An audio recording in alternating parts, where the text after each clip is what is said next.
Hey everyone, this is ergo.josh and welcome to my YouTube channel. Last week I asked you guys to send me your artwork and I got over 200 emails, so that was a really incredible turnout. You guys sent me so much artwork, but I had to really be selective in what I picked for this video, so you're seeing about 70 pieces that I felt could benefit from how details could improve your artwork.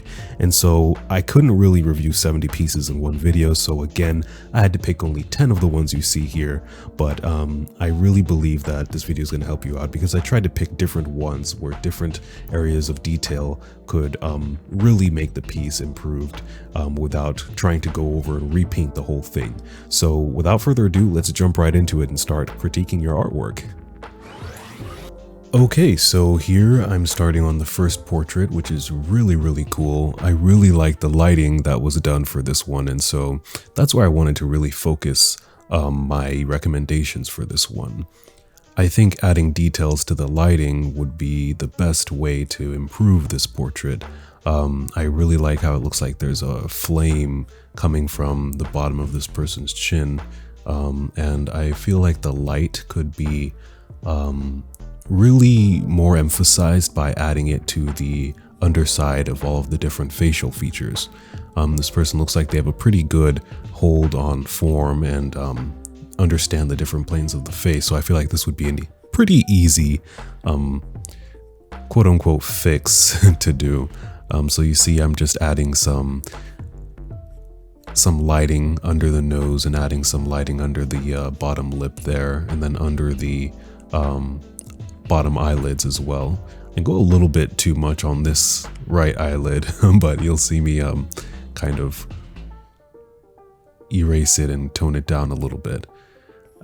When I was working on this, I was like, I had so many more ideas. I wanted to add little tiny hairs for the eyebrows and add all of these really tiny details into it, but looking back, I'm kind of glad that I went with what I decided to do, which was pretty much focus on adding a little bit of detail to as many places as I can rather than focus on one little area, because I feel like for this one it will be better for you to see what the basic idea is rather than to see what an ideal finished result would be.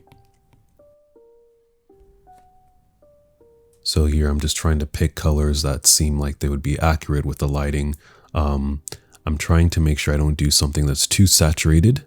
That would look kind of out of character, but at the same time I want it to be clear that it's lighting and not just adding random values. I'm adding some lighting under the top lip as well. I feel like that would catch a little bit of the light, but not as strong as the bottom lip, of course.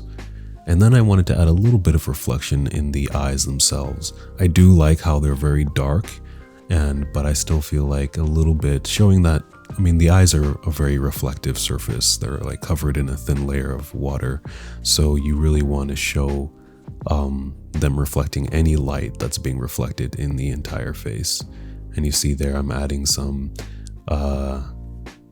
light under the eyelashes. I feel like it does always tend to make things really feminine, but I'm always a proponent of putting contrast near the eyes because that's usually where you want the viewer to look. They want to look at the eyes. It's been proven in many different areas, even, YouTube thumbnails, when you can see a face that actually shows the eyes, there's something about it that just makes the human brain really latch on to whatever the image is. And so you usually want to have that as a place to focus on. And hopefully you enjoyed the before and after. I was having a little bit of trouble there, but I decided to add a few specks in the kind of the background. I'm not sure if the original artist intended to do that, but I saw some and I got really inspired, so I just let the counter keep going and add a few specks here and there. But yeah, that was the finished piece, and so now we're on to this one. This one I really enjoyed as well because it was so simple. When I saw this one, I was like, oh, this one could really be interesting. It's like a little bit of a challenge, but at the same time, it's kind of easy because there's not too much going on. So I tried to adhere to the style by adding some little reflections in the iris Those weren't necessarily in the reference that this person provided, but I felt like it would have helped to make the eyes pop a little bit more.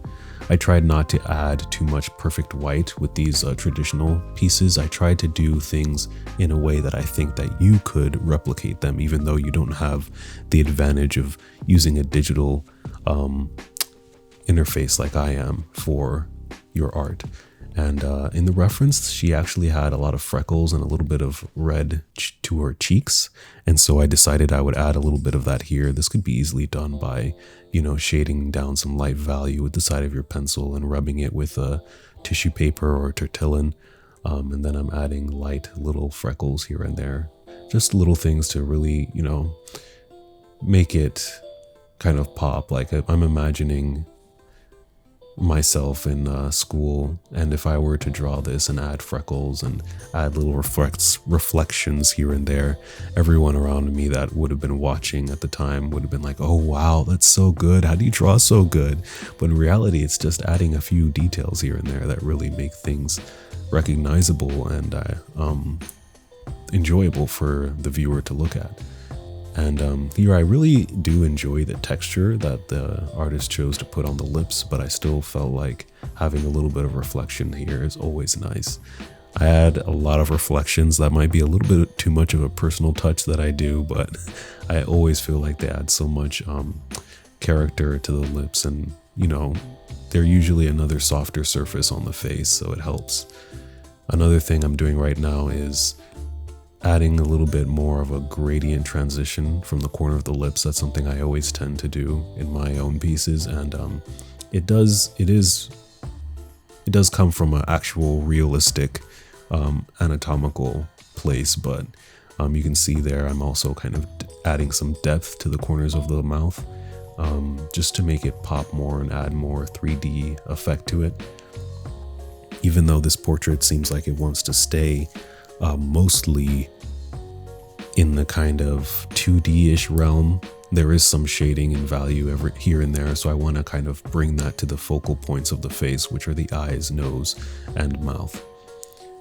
And now I'm trying to figure out the best way to add some value to the eyes to make them pop more. It's actually contrary to what you would think, but if you want the eyes to really pop, add some value to them, make them a light gray, and then come back and add your highlight to them.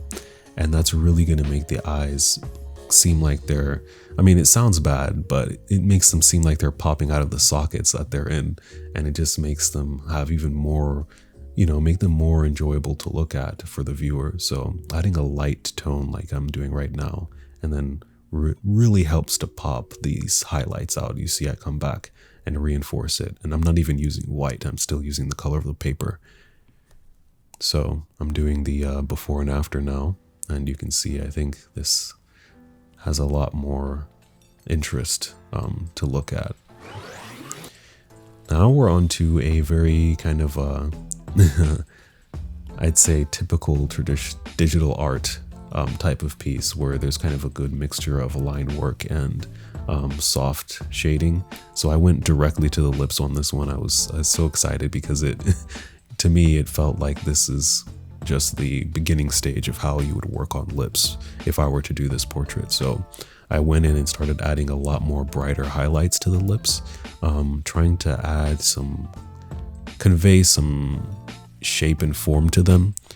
I usually use a lot of looser strokes in there to kind of suggest ridges when I do the highlights. And now you can see me adding a darker color to the lips, to the bottom lip as well, to give it that rounded form.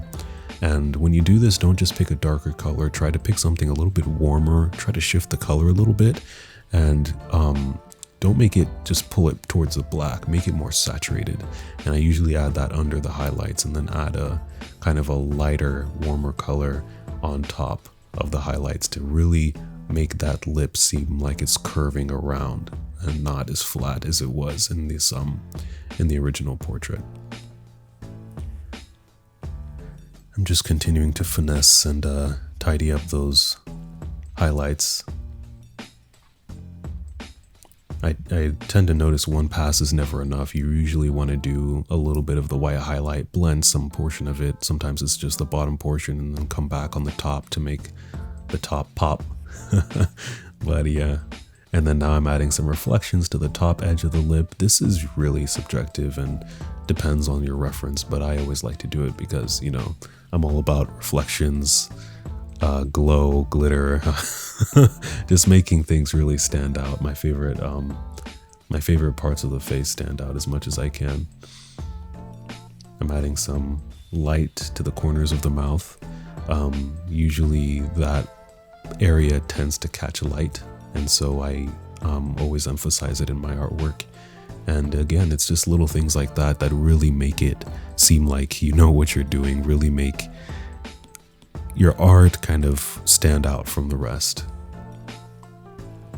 And here I'm moving to the nose, making the nose seem more 3D by just adding a little patch of light on the top. It's a really easy technique to just start.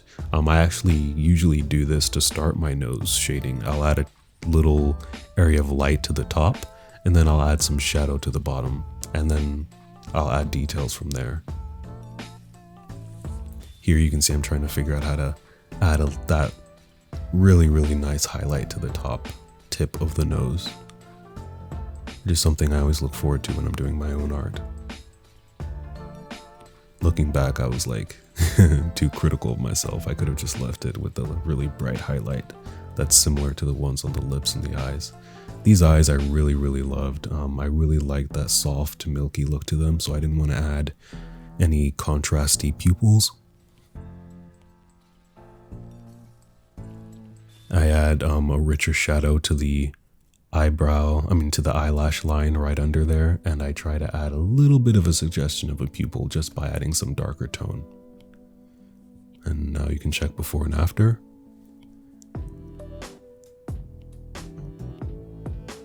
I think it stands out quite a bit more. You can see when details enhance it.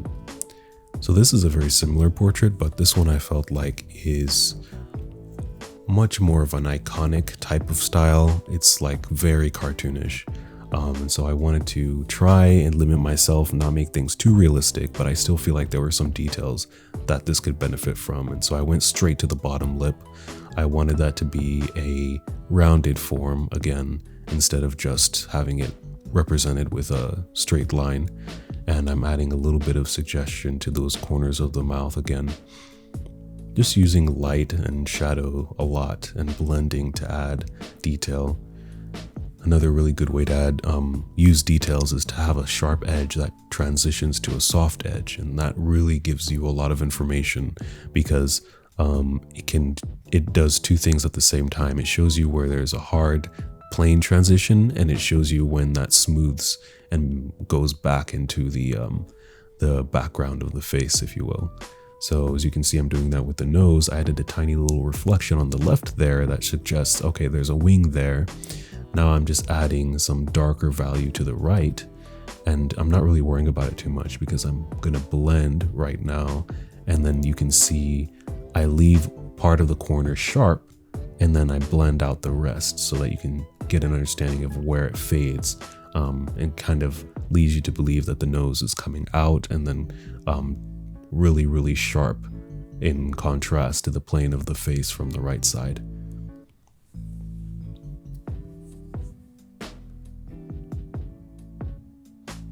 Now I'm just trying to figure out a rich color to use to give some color to the face. I wanted a little bit more variation, so I added some red to the bottom lip there. And I am going to add it to a few more areas of the face just to kind of shake things up a little bit.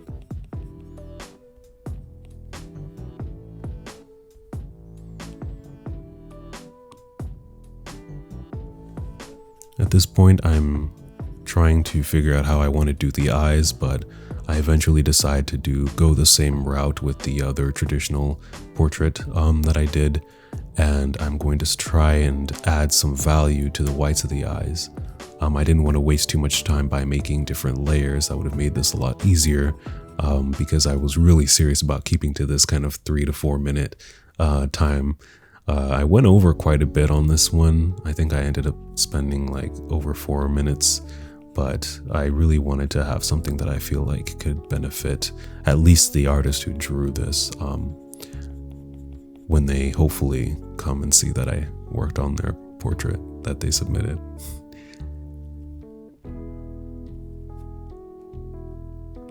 So I just wanted to give that kind of sense of depth again to the eyes, because, you know, I feel like even if you're doing the simplest kind of chibi style, you can always dress up the eyes a lot. And here I'm working through how I want to work with the pupils. I wanted to make not the pupils, but the iris. I wanted to make the whole iris a lot softer, and I wanted to make the reflections a lot more intentional, little tiny white circles.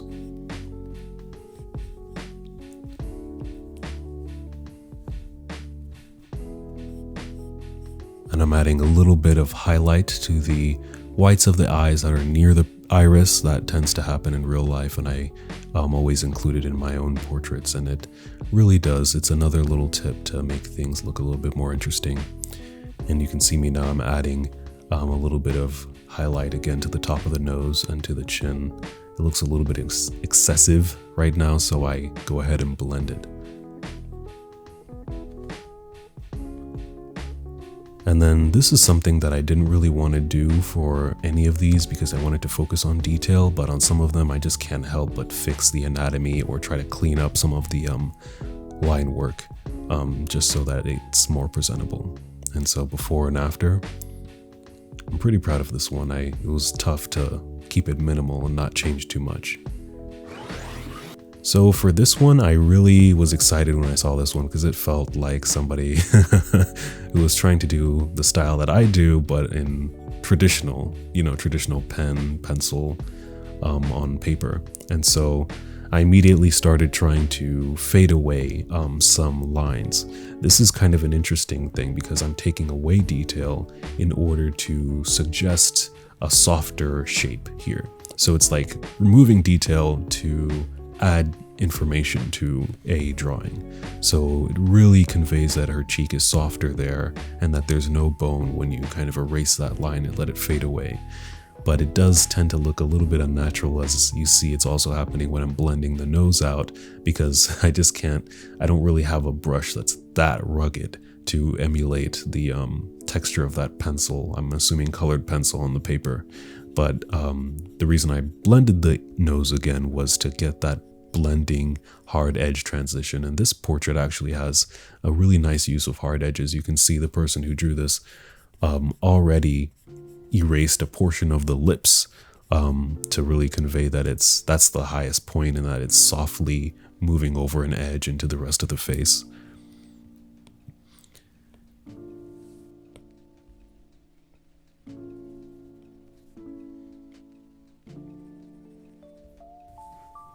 I've really been enjoying the styles that have been submitted to me, and this was one of my favorites. I'm trying to add a little nose highlight to it.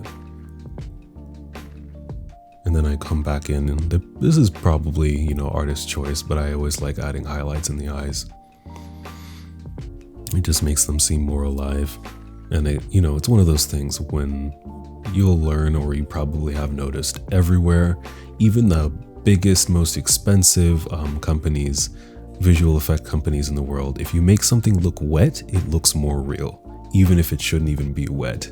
So I always take advantage of any object that's wet or reflective to make it look as wet and reflective as I can.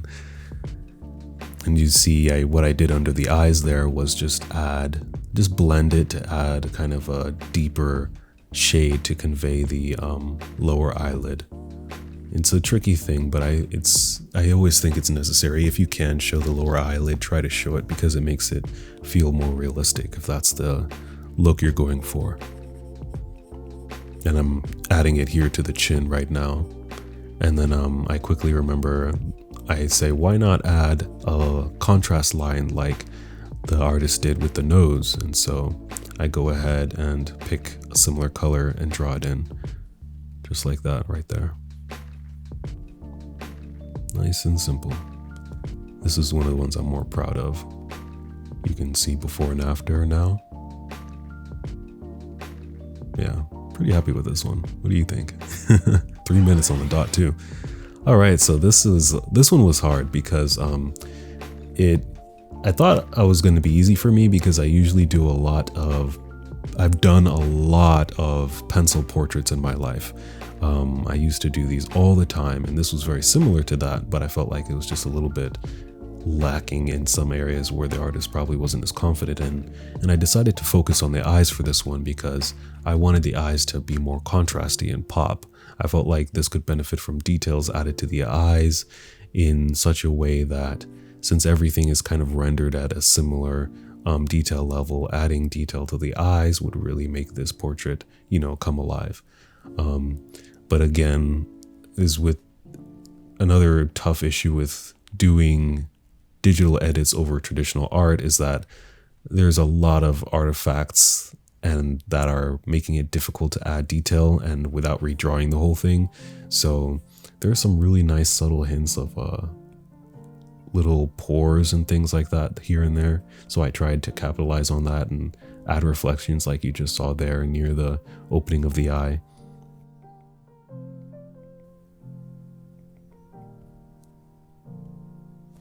And then the eyelashes, you'll see, especially near the end, I tried to make them a little bit more prominent, but especially on this eye, it tends to just make him look way too feminine.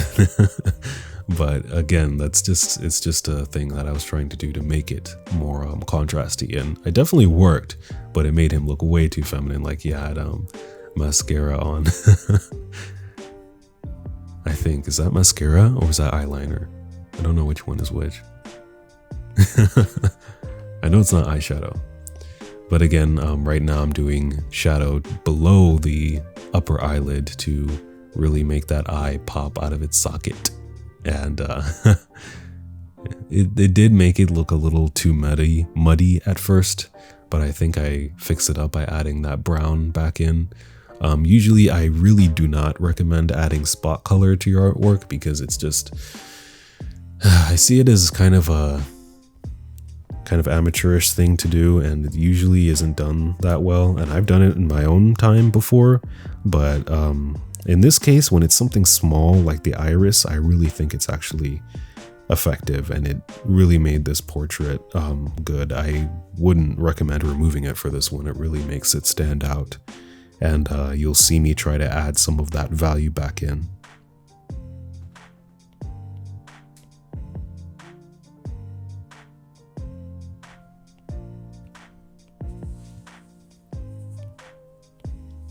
Here you can see me trying to find a good color for that. Just bringing back in that really nice brown. Again, I'm trying to pick colors and that are actually on the face, because I know it's difficult to make changes to drawings like this, especially in traditional. But yeah, you can see I'm going to try and do the before and after now, and this is when I'm thinking, oh wow, he looks like a girl. But I think once you zoom out here, I think it did work. It does make his eyes look dreamy, and it makes it feel like you're sinking into the portrait more. So this one was amazing. When I first saw it, I was like, I can't do anything to this. This is like awesome. I definitely don't think I could draw someone with this effectively rendered skin and with so many different colors in digital art. But then I noticed the ear and the hair, and I quickly was like, okay, I can help them here, because I feel like with how much detail is in the skin, and since the skin is like everywhere in this portrait, you really don't want to slack on the hair. So what I do is I start adding really visible flyaway hairs to the little tuft of hair that's in the foreground there.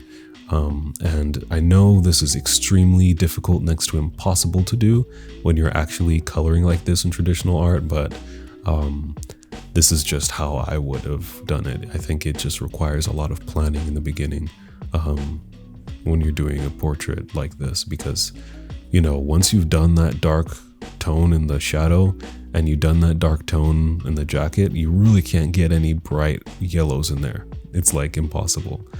Once you get that caked in colored pencil in there. But you see I'm just adding different colors of hairs flying off, and that immediately starts to make it feel more alive and more realistic and bring it up to the levels of the rest of the face.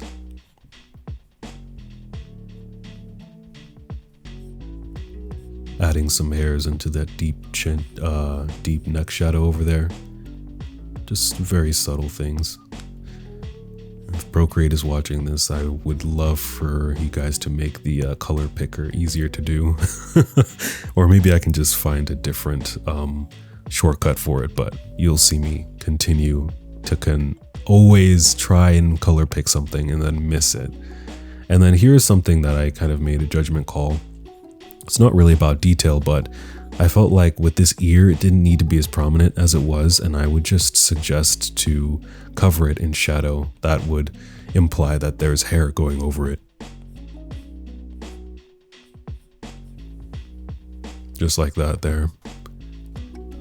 And this one was done pretty quickly, but it's like I said again, this was very advanced portrait, and you can see before and after how that looks.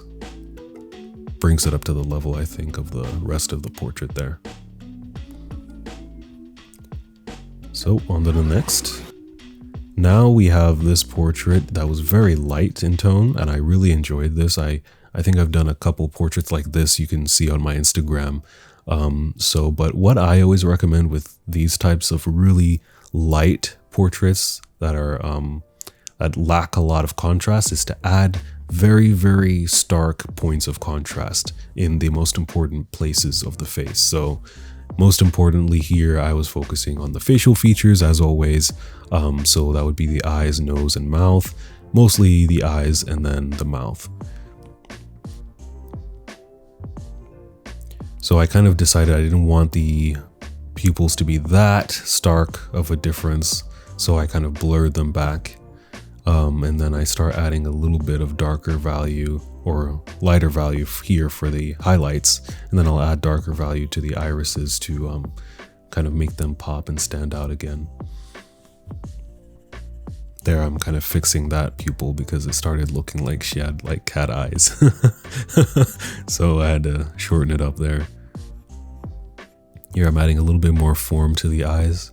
Not really changing the shape because there's quite a few anatomy areas with this one, but again, I wanted to focus on adding details and talking about how details could impact your art rather than just working on the entire piece, you know, for 10 to 15 minutes or even more to try and do a complete makeover. And here I'm adding some contrast to the eyelashes there. Usually a great place to add contrast. Really brings the viewer into the eyes. Adding some depth to the iris. I'm always forgetting the parts of the eye. Adding a little bit of detail there to the eyebrows. Just always focusing on the facial features is really great. You'll see a lot of some of the greatest artists will focus only on the facial features, and if you pay attention to the rest of the face, you'll see it's extremely basic at times. Here I'm adding a little bit more depth to the corner of the mouth like I did in the other portrait, and here there's sometimes the anatomy is just something that I can't get over, so I wanted to fix the corner of her chin there and bring her mouth more around her face instead of ending in that sharp angle. In this portrait, this person seemed to have mistakenly kind of add too much of a depression in her right side of the face, and so I'm rounding it off more, and you'll see me pull the lips more around her face there.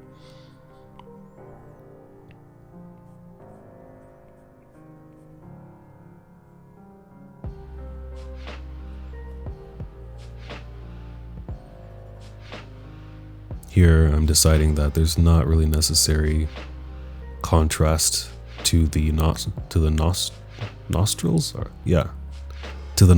and so I'm going to blend them out a little bit and add some highlights to the tip of the nose.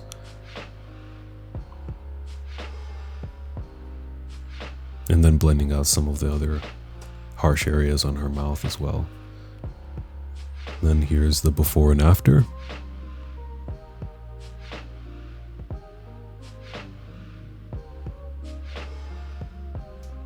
I think it's pretty effective. And the next, this one was very interesting. It seems like a very, very blurred out image of like a real photo, but it's done in a way where I feel like the artist just has a very specific painterly technique, and which is something that I really need to try out. But I really enjoyed working on this one, because this one, all of the details that were necessary for this were just edge work. So for this one, everything seemed blurred out, and what I felt the artist needed to do here was just add some edges to the different parts of the face. So I went straight to the lips and added some very nice highlights. The highlights that were there were kind of like secondary highlights, which are necessary. You do want to have those little light pink areas on the lips. They are very important to have to convey the shape of the lips and the little ridges there, but the very bright highlight ones that I added are also necessary. And you can see I kind of am adding some contrast to the corners of the nose there, by just taking the skin around it and really pushing it in. And I'm adding some value just very loosely, because I'm going to blend it later to shape her face more and smooth out that contrast area next to her lip there. And then the top of the lip, I want to add a little bit more contrast to really, make it separate from the rest of her face there. Trying to find a nice pinkish whitish color, not something that feels foreign from her face.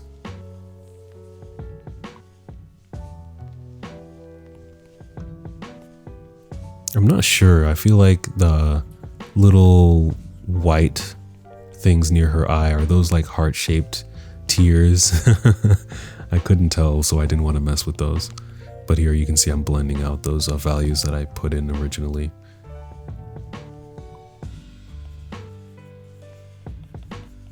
Looking back, I feel like I should have blended this out a little bit more. It's still kind of odd to have the shadow coming to the bottom right instead of just the bottom of the bottom lip. Adding a little bit of contrast to the nostrils there, just a very little bit. Then I'm gonna add some light to the tip of her nose there. Not just and to the bridge of her nose, but not just the highlight that's there, but add a little bit around it, and then bring up a little tiny area there, because Josh loves his reflections.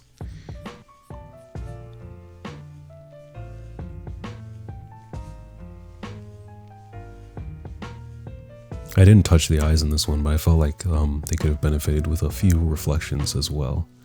And so you can see the before and after. It just looks like she was smeared, but then you can see it's cleaned up. And I'm really still annoyed by the chin right now, because it's still very blurry, and I wish I fixed that as well.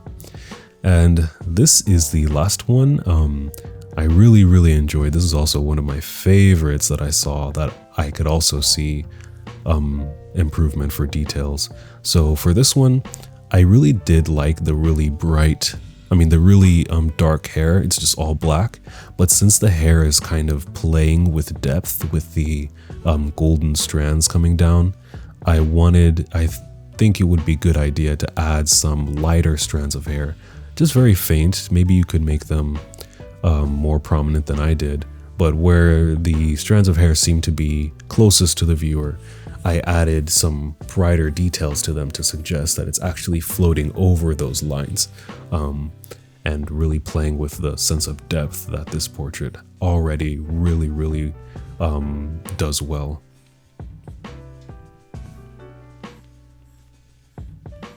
Finding the color for the brighter hair areas was tricky. I knew I wanted it to be kind of a very dull brown color, but I wanted to keep it very similar to what was already in the colors of the portrait.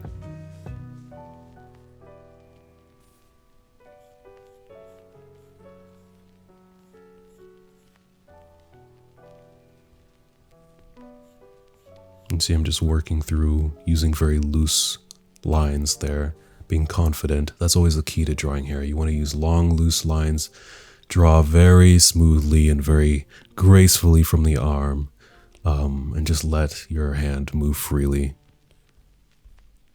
That is the key to making hair look like hair. And I wanted to avoid as well using a brush for the hair, because this is a traditional piece, so I want it to be, realistic to what somebody could come back and do, maybe with colored pencil, since this is, I believe, watercolor.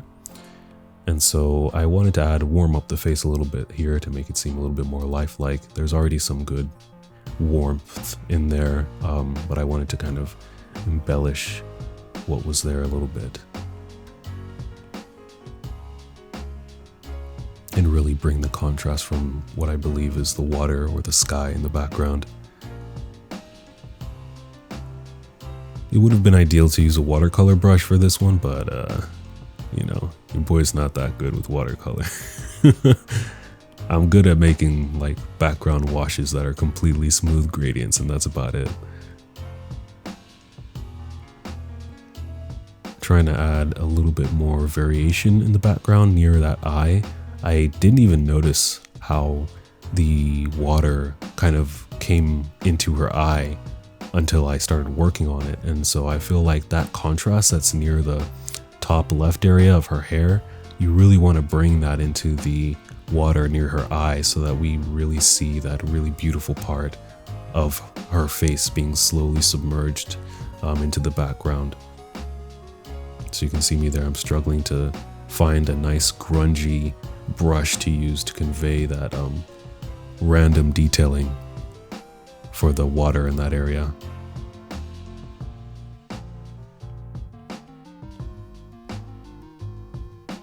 Now I realize I completely neglected the hair at the bottom, but you'll see, I think it still looks pretty good and conveys it well with the before and after right here.